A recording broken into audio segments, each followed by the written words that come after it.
মাদ্ৰাসাৰ head মোদাসিৰ সম্বৰ্ধনা দিব। এতিয়া আমাৰ যেটো সভাপতি মহোদয় কৈছে যে পাগুৰি আপোনালোকে জানে যে মাদ্রাসা হয়েছে আমার ফসল উৎপাদনের কেন্দ্র। আমি যিমানে শিক্ষিত নহওঁ কিয় আমার শিক্ষার ইমান ভ্যালু নাই।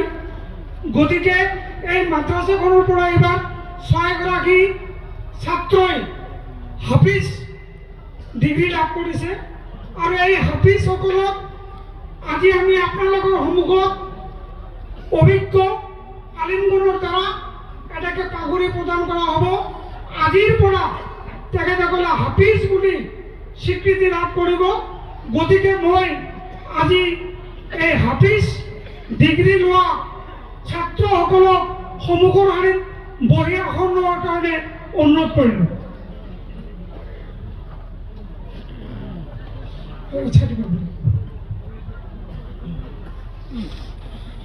মই এইখিনিতে আমাৰ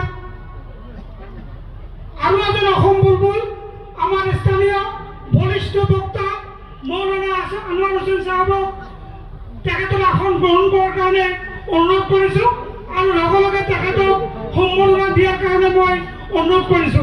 গতিকে এই 6 জন ছাত্র পাগুৰি পৰাব আমার কারি সাহেব মাদ্রাসা, আসাম বুলবুল আনোয়ার হোসেন, আসাম বুলবুল হবিবুর রহমান, আমার জামে মসজিদের ইমাম আলতাফ হোসেন কাসিমি আর আমার মাদ্রাসার মুফতি মিন হাফিজুল তেখেতও আমার পাগুৰি পিন্ধাব।